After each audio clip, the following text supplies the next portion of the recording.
Gloire au Seigneur. Voilà, nous sommes en train de continuer le thème intitulé, en tout cas nous avons donné plusieurs reformulations du thème. Nous avons d'abord dit que la polygamie, permis ou interdit en Christ. Et aussi nous avons dit que c'est mieux encore de dire le péché de la polygamie. Nous sommes en train de voir cela parce qu'il y a plusieurs courants. Et particulièrement dans ces derniers temps, il y a des gens qui disent que non, la polygamie c'est pas un péché, c'est pas écrit dans la Bible. D'autres encore s'appuient sur les hommes de Dieu qui ont marché avec Dieu, qui avaient au moins 2 femmes. Or, la Bible déclare que tout ce qui a été écrit d'avance l'a été pour notre instruction, afin que par la patience et la consolation que dans les Écritures, nous possédions l'espérance.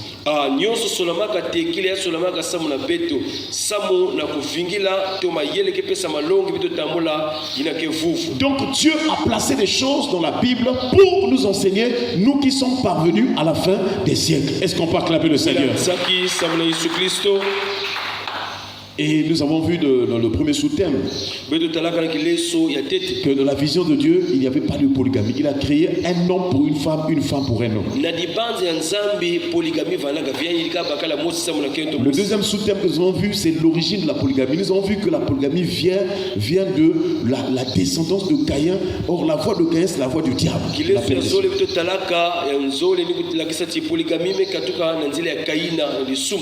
Et nous avons vu aussi au troisième sous-thème que le polygame est plus pire que l'adultère. Et le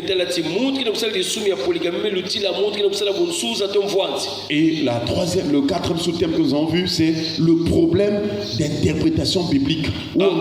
Ou on dirait mieux l'interprétation biblique erronée des polygames, par les polygames. C'est-à-dire ils ont pris des textes bibliques mal interprétés, ils ont dit qu'à tel niveau ou à tel endroit, Dieu parlait de la polygamie. C'est pourquoi nous en avons pris un texte de 1 Corinthiens chapitre 7 verset 29 pour expliquer l'expression les hommes prendront des femmes ou bien ceux qui ont des femmes. Est-ce qu'on peut acclamer le Seigneur? Et ce matin nous voulons voir un cinquième sous-thème. C'est aussi une question ou bien un questionnement. Pourquoi tant d'autres hommes polygames dans la Bible? Quelles en sont les raisons? C'est vrai que ce matin on ne peut pas citer tous ceux qui ont marché avec Dieu qui avaient plusieurs femmes. Mais nous allons prendre quelques exemples. Et ce matin nous allons voir l'exemple d'Abraham. Alors pour répondre à la question pourquoi tant d'autres hommes polygames de la Bible, pourquoi certains hommes qui ont marché avec Dieu avaient aussi au moins 2 femmes ou plus, il y a toujours une raison pour laquelle Dieu place quelque chose dans sa parole. Et comme nous l'avons dit en amont, Dieu a placé la parole. Il a permis certains couples, certaines vies dans l'ancien temps pour nous enseigner, nous qui sommes parvenus à la fin des siècles.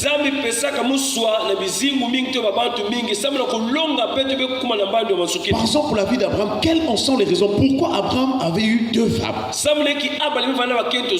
Avant d'aborder directement Abraham,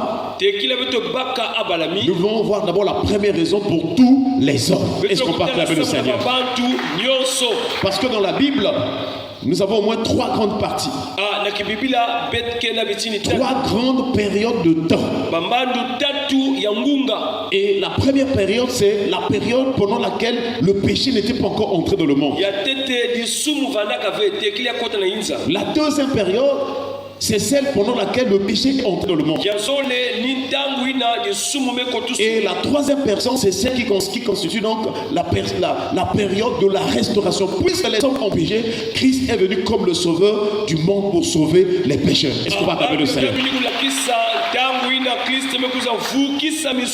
La période la plus longue, c'est la période pendant laquelle les hommes ont péché.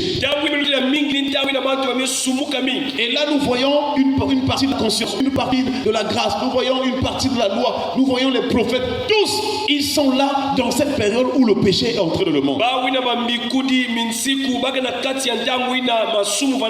Donc, l'une des premières raisons qui fait que des hommes qui ont marché avec Dieu puissent avoir aussi 2 ou 3 femmes, c'était dû à la faiblesse du péché.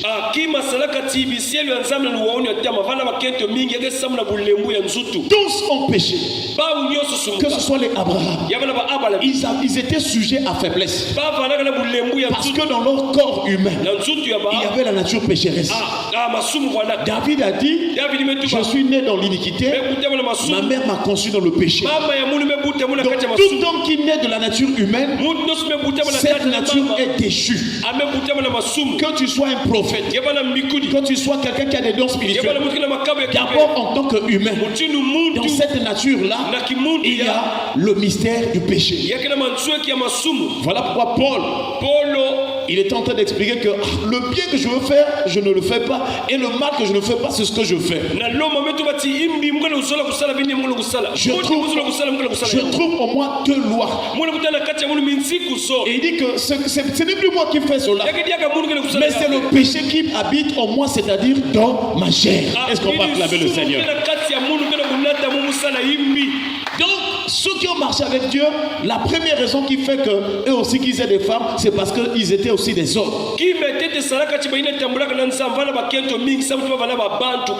Comment Dieu explique le péché?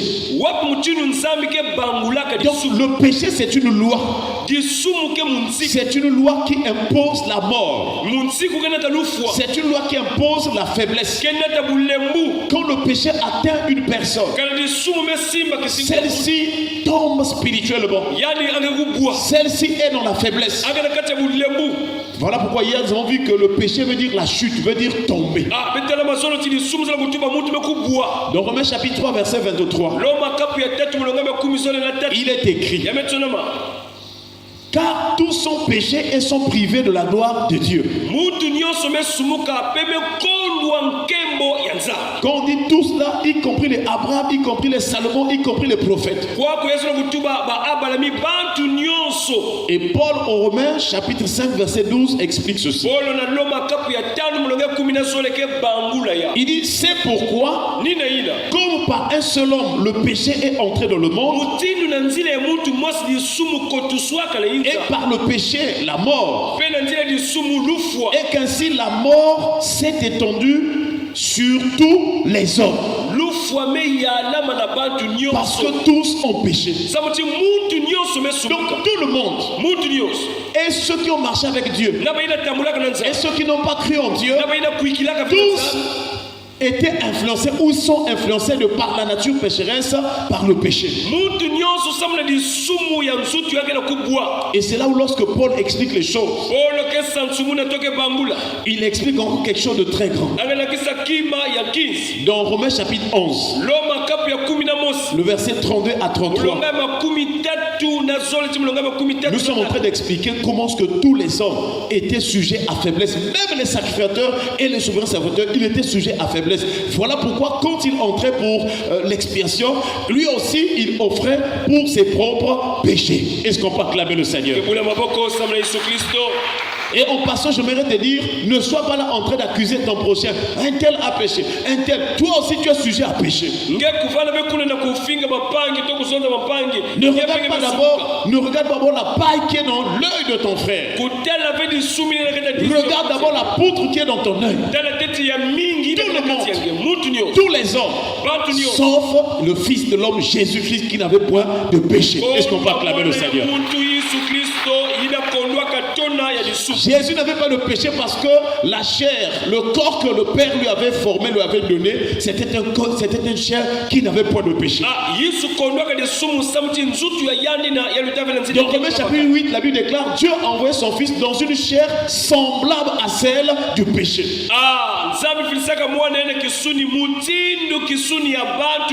Donc Jésus n'avait pas de péché parce que son corps humain dans lequel il était né, c'était un corps qui était sans péché. Mais il était 100% homme. Est-ce qu'on peut acclamer le Seigneur? Alors Paul dit ceci dans Romains chapitre 11 verset 33. Il dit car Dieu a renfermé tous les hommes dans la désobéissance pour faire miséricorde à tous. Voilà.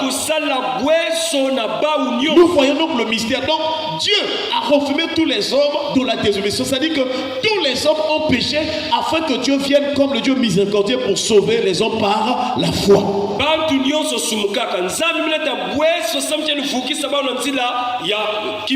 Dieu a renfermé tous les hommes, y compris les Abraham, y compris les prophètes. Dieu a renfermé tous les hommes dans la désobéissance pour faire miséricorde à tous. Est-ce qu'on peut acclamer le Seigneur? Et Paul continue à dire, toujours dans le verset 33 du chapitre 11 de Romains, il dit oh, profondeur de la richesse, de la sagesse et de la science de Dieu, que ses jugements sont insondables et ses voies incompréhensibles. Donc on ne peut pas expliquer le mystère qui fait que tous les hommes soient dans le péché ou qu'ils pêchent afin qu'ils soient sauvés par la foi. Paul avait la révélation de la parole, mais il comprend que la sagesse de Dieu dépasse la sagesse des hommes. Voilà pourquoi, frères et sœurs, ce qui est important pour toi, c'est d'obéir à ce que Dieu dit. Parce que Dieu est tellement profond que tu ne peux pas mesurer Dieu. Tu ne peux pas quantifier ou mesurer l'intelligence de Dieu. Dieu est sage. Sa sagesse est un mystère. Parfois tu peux dire, oh, mais pourquoi vraiment Dieu aussi a permis telle chose? Mais à la fin tu diras, oh, donc Dieu avait... Oh, mais Dieu est grand. Est-ce qu'on peut acclamer le Seigneur? Si tu regardes ta vie depuis ta naissance jusque là, c'est la sagesse de Dieu, c'est la science de Dieu. Malgré les combats, malgré les situations, malgré tes faiblesses, Dieu te donne d'être debout et il est en train de te faire avancer. Aujourd'hui tu as maintenant la connaissance de Dieu. Tu es en train de comprendre comment marcher avec Dieu. Alors que tu es parti du péché, Dieu est en train de te conduire par la foi pour qu'un jour que tu entres au ciel. Frères et sœurs, la sagesse de Dieu, la science de Dieu, les jugements de Dieu, les voies de Dieu sont insondables et incompréhensibles. Est-ce qu'on peut acclamer le Seigneur? Ça veut dire que si tu commences à dire, mais pourquoi Abraham, pourquoi il a eu deux femmes? C'est la sagesse de Dieu, ce sont les voies de Dieu qui sont incompréhensibles. Dieu est libre de permettre telle chose et de ne pas permettre aussi celle-ci. Toujours en ce qui concerne le mystère du péché. Pourquoi le péché était là? Nous lisons Galates chapitre 3 verset 22. Il est écrit, Galates chapitre 3 verset 22, mais l'écriture a tout renfermé dans le péché afin que ce qui avait été promis soit donné par la foi en Jésus-Christ à ceux qui croient.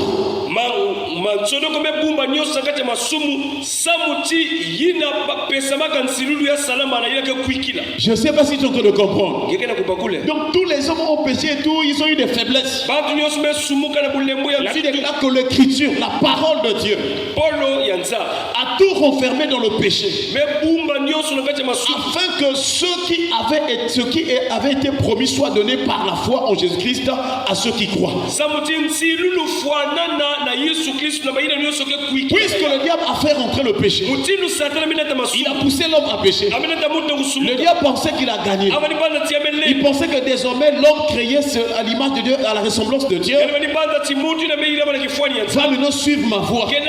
Or le diable, Satan ne sait pas que quelle que soit la manière dont il va agir, la sagesse de Dieu va le contourner. La sagesse de Dieu va vraiment le confondre. Les hommes ont péché, c'est vrai, à partir d'Adam et Ève.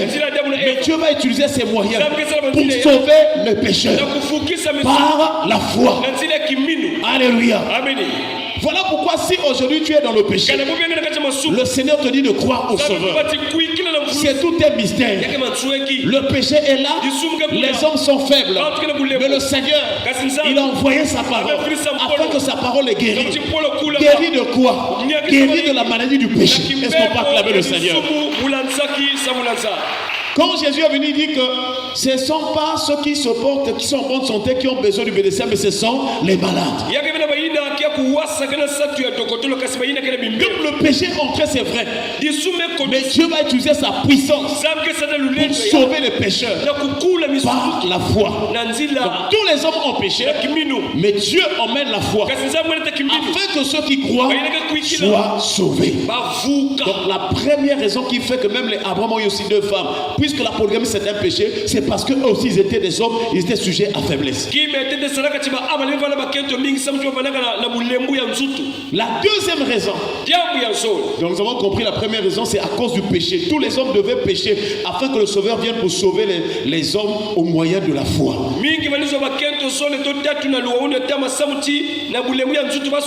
Et la Bible déclare que nous sommes sauvés par grâce au moyen de la foi. Ce n'est pas de notre propre force, ce n'est pas à cause de nos œuvres, mais c'est le don de Dieu. Est-ce qu'on peut acclamer le Seigneur? Quelle est la raison pour laquelle certains hommes qui ont marché avec Dieu ont eu 2 femmes ou plus? Nous allons nous limiter ce matin sur Abraham. Dieu a appelé Abraham.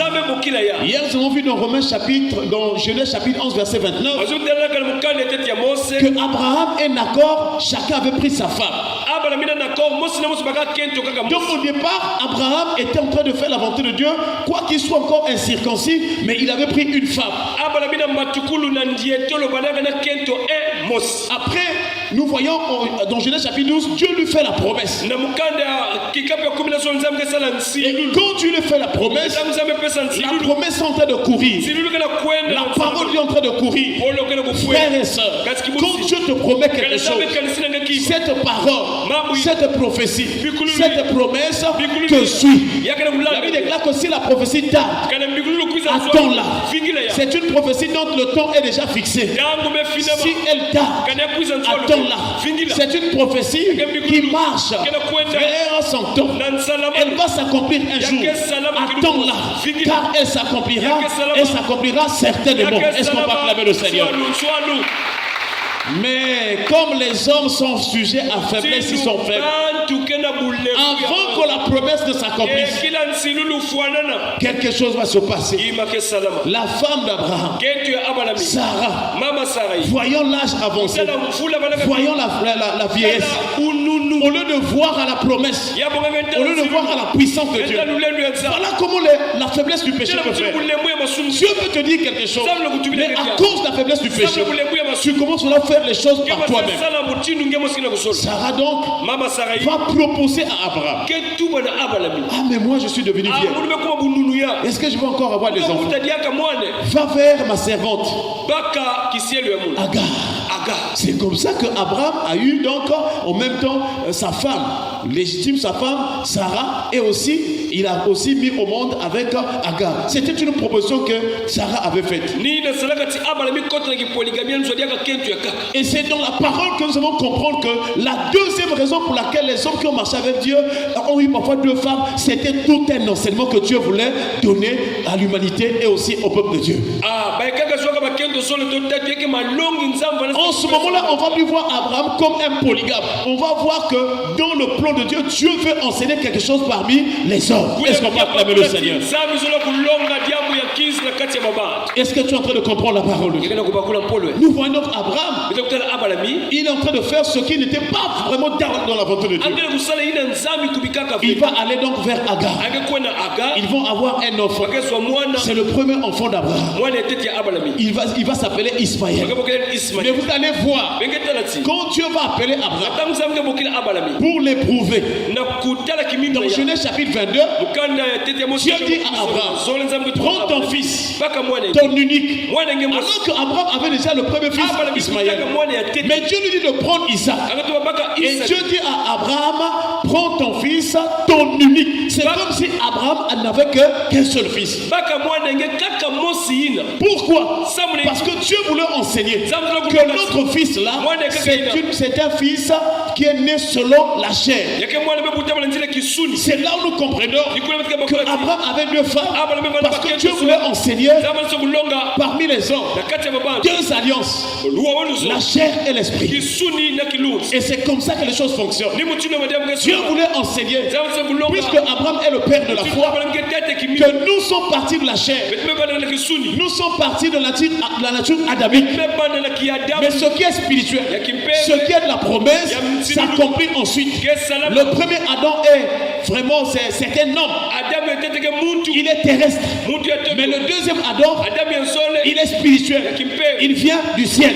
C'est la personne de Jésus-Christ. Et c'est là que nous comprenons que Paul, il va dire dans Galates chapitre 3, le verset 16, que les promesses ont été faites à Abraham et à sa postérité, et non pas aux postérités, et à sa descendance, et non pas aux descendances. Et cette descendance, c'est Jésus-Christ. Est-ce qu'on va acclamer le Seigneur? Frères et sœurs, Abraham avait Agar et Sarah, c'était un enseignement. C'était pas en ce moment-là un péché en tant que tel. Parce que Dieu est en train de nous enseigner les deux alliances. Et lorsque Dieu va appeler Paul, Paul va recevoir cette révélation pour dire que vous qui voulez aller vers la loi, vous qui voulez pratiquer la loi, ne comprenez-vous pas la loi? Et au verset 22 jusqu'au verset 23 de Galates chapitre 4, il est écrit, car il est écrit qu'Abraham eut deux fils, un de la femme esclave et un de la femme libre. Mais celui de l'esclave naquit selon la chair, et celui de la femme libre naquit en vertu de la promesse. Est-ce qu'on peut acclamer le Seigneur? Voilà la deuxième raison. Et si vous vérifiez dans chaque couple, chaque homme qui a marché avec Dieu, qui a eu deux ou plusieurs femmes, c'est un enseignement. Ce n'est plus dans ce cadre-là la polygamie, mais c'est un enseignement que Dieu est en train de donner. Et si Dieu nous accorde la grâce, peut-être la semaine prochaine, nous allons voir encore une autre personne. Jusqu'à Salomon qui a eu 1000 femmes. Ce sont des enseignements. Alléluia. Donc la première raison, c'est le péché. Voilà pourquoi nous disons que la polygamie c'est toujours un péché. Mais la deuxième raison qui fait que ceux qui ont marché avec Dieu avaient aussi plusieurs femmes, c'était des enseignements que Dieu voulait nous donner. Et avec Abraham, nous voyons donc la différence entre la chair et l'esprit. C'est l'image donc, la chair ici c'est l'image aussi de l'ancienne alliance. Parce que celle-ci était basée sur des ordonnances charnelles. Et tandis que le fils de la promesse c'est l'image donc de la nouvelle alliance qui est basée sur le ministère de l'esprit. C'est le ministère de la justice. C'est le ministère qui est permanent. Voilà comment il faut comprendre pourquoi Abraham avait deux femmes. Que le Seigneur nous donne d'être délivrés de la fausse doctrine, des mauvais courants, de la polygamie. C'est-à-dire aujourd'hui, il ne faudrait pas que les gens disent que comme Abraham avait deux femmes, moi aussi j'en prends deux. Non. Pour Abraham, c'était un enseignement que Dieu donne. Mais cela n'en demeure pas moins que c'est à cause aussi des faiblesses de la chair que Abraham a eu donc Agar. C'était une proposition de sa femme Sarah. Mais comme Dieu est fidèle, même quand ils ont eu l'enfant Ismaël, Dieu a tenu d'accomplir sa promesse. Alléluia. Alléluia. Amen. Pour ainsi dire à Sarah que même si tu allais faire une erreur, pour pousser ton époux, ton mari, Abraham allait chercher un enfant qui n'était pas vraiment dans la lignée de la promesse. Moi, je veux te démontrer que je suis le Dieu Tout-Puissant. J'accomplirai le Fils de la promesse. Et Dieu a accompli ce qui était de sa volonté. Voilà pourquoi c'est Isaac qui poursuit donc. La Bible déclare que Jacob et Isaac sont des co-héritiers de la même promesse. Est-ce qu'on peut acclamer le Seigneur? En ce moment-là, nous comprenons que la promesse, c'est aussi le spirituel. Que Dieu nous bénisse. Que Dieu te bénisse ce matin. Que Dieu nous donne de croire en la sainte doctrine, dans la vérité. Qu'il nous délivre de la polygamie. Qu'il délivre aussi tous ceux des hommes qui étaient déjà tombés dans ce péché-là. Que le Seigneur nous aide à restaurer, à mettre de l'ordre dans notre marche avec lui. Baissons les têtes dans la prière. Nous remercions le Seigneur pour sa parole. Prions le Seigneur au nom de Jésus. Gloire à notre Père. Merci Seigneur.